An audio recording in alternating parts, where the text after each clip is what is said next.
Hey folks, how you doing? My name's Mark. So this is a video about the new Star Wars trailer, which I'm sure you've all seen, but if you haven't seen it, then go and watch it. I don't know. So what I think it's pretty good. It looks like it could be interesting. I'm not too excited about it, and to be honest, I mean, I'm obviously going to go see it, obviously, but I don't think I'm going to be staying up till like, you know, and waiting in line at midnight and shit to go see this one. And I'll tell you why. And the reason why is well, like I notice a lot of the people that are really excited for this movie are like, you know, they're a little younger. They're maybe in their mid-20s, right? So in 1999, when Star Wars Episode 1 came out, they were like, you know, children. They were like, in their early teen years up to maybe like, you know, 8, 9, 10, you know. They were either pretty younger, right? I mean, that was 14 years ago. 15 years ago now. Shit, 99. Time flies, huh? So right now what's going on is that they're seeing this. They're like, oh shit, another Star Wars, right? And they're like getting that nostalgia rush coming back, right? Because they get to, you know, see this awesome thing from their childhood is like coming back, and there's going to be more of it and all that stuff, right? But, you know, the thing is like, I was already, I already kind of had that experience, you know, because the very first movie I ever saw in a theater, was Empire Strikes Back. That was the very first movie that I have memories of seeing in a movie theater. And, you know, because I remember this, because we actually came in a little late, and we came in right in the middle of the Hoth battle, and there was like the big snow walkers on the, you know, the AT-AT walkers on the screen, and it was freaking incredible, and, you know, there's spaceships and everything, and I was like, wow, this is awesome. You know, and my brother had the toys and stuff. He actually had the, he got the, you know, Hoth base for, like, playset for Christmas that year, you know. And I had some too, you know, and that's what it, and it was, like, pretty crazy, you know, and then a few years later, Return of the Jedi came out, and, that, you know, we saw that like 7 times, right? In fact, Jabba the Hutt used to like give me nightmares and shit. It was crazy, you know. But we saw that like many times during that summer in 1983. You know, it was fucking nutty, right? And so I used to, you know, as a small child, I really loved Star Wars, and then it came back again. You know, I was already an adult when Episode 1 came out. In fact, in '97, when they released the special edition Star Wars, I saw that in the theater too.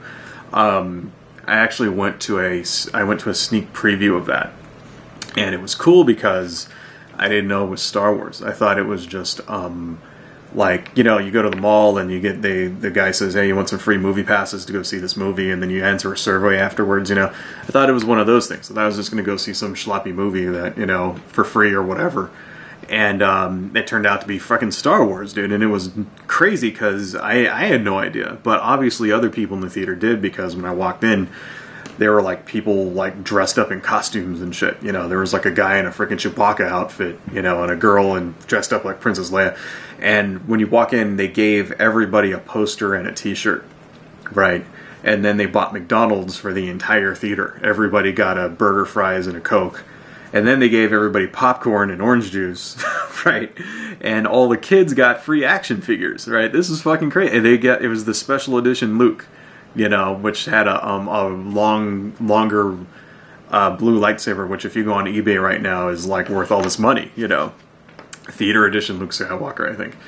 And it was like it was fucking awesome. And I was like, dude, this rules. And then we saw Star Wars, and then Greedo shot first, and I was like, but anyway, but it, you know, it still kicked ass. You know, we got to see Jabba the Hutt in there, and, you know, and all the updated special effects, and it ruled. It ruled. I was hooked after that shit. You know, I already got to relive my childhood, and then Episode 1 comes out in 1999, and it was like, you know, it's on. So after that, I went and I bought all the comics. You know, a lot of the Dark Horse comics. You know, and I bought all those things and started buying like the freaking toys. I have you know, one of those big bins full of freaking Star Wars toys. You know, so I kind of got into the, you know, lore a little bit after that, and, you know, but to be honest, right now I'm kind of like, eh. And It's not because, I don't know, it's not because the prequels were shitty, because they weren't, you know, they're not too, I mean, yeah, okay, they're not, you know, the best movies ever, obviously, but, you know, they're not shitty, you know, they're just kind of not as good as the first trilogy. I mean, here's the problem, right? When you set the bar, when you do something really, really awesome and you set the bar way up here, right, everybody expects you from now on that you're going to do better and better and better. Well, you know, the original trilogy set the bar incredibly high. They're the movies by which we judge other sci-fi adventure type movies, you know, against, right? And there's no way that he was going to hit it. I mean, so he makes some other, you know, movies which are decent. But, I mean, imagine if the original trilogy didn't exist. Would you think that, you know, episode 1, 2, and 3 were still that shitty? You'd be like, no, you know, they'd be mediocre, right? And that's the problem, is that, well, when you compare mediocre against great, then mediocre looks shitty. And it's like, no, they're just mediocre. So, I don't know. I mean, I enjoy them. You know, there's a million things, obviously, that he should have done better, you know, starting with getting better actors. But, I don't know. I mean, the story wasn't half bad, and the effects are cool, and there's good action, and you just have to look past the wooden fucking acting. But, but it wasn't that. It wasn't that those three movies killed it for me. What I think the reason why I'm not excited is because Star Wars this time never stopped happening, you know. That was another thing. When I was a kid, like, you know, Return of the Jedi came out, and then it was cool for a few years, and then there were some TV shows, you know, there was droids and Ewoks and whatever. And then it just sort of died down, you know, and we didn't really get any new Star Wars stuff for, like, you know, 20 years after that.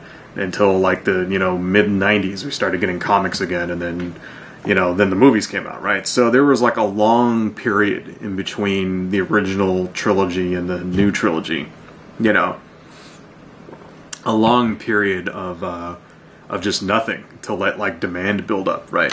And this time, it's only been, what, 9 years, right? But during that 9-year period between episode 3 and now, it never really went away. You know, we had Clone Wars, we have, you know, comics, and we had that TV show, Clone Wars, and there's just been lots of, like, there's always new Star Wars shit. There's always been Star Wars toys on the shelves. You know, it's never, like, I don't know, it's never, like, stopped. They've never stopped producing new stuff, and it's sort of like, I'm kind of getting over it now at this point. I'm like, I don't know. So maybe it'll be really good. I mean, obviously, I'm going to go see it, you know. Am I going to dress up like frickin', you know, Darth Maul and go see it? Probably not. But we'll see. I mean, it'll be fun, but if I'm not as emotionally invested. That's what it is, okay? If this movie sucks, I'm not going to, like, you know, like, lose faith in humanity anymore. You know, it's just like, oh, well, it's not any good. You know, I'm not going to be like, it's fucking blood and it's killing my childhood. It's like, because he already killed my childhood, so my childhood is already, like, dead and buried now, and this can, you know, if it doesn't revive my childhood, I'll be disappointed, but I don't know. So we'll see. I mean, besides, you know, what the hell can you tell from, like, a freaking minute-long trailer anyway? I don't know. I mean, people tend, that's what makes it funny, is that people kind of overanalyze shit like this, so. Anyway, folks, here's hoping that it's a decent movie. Adios.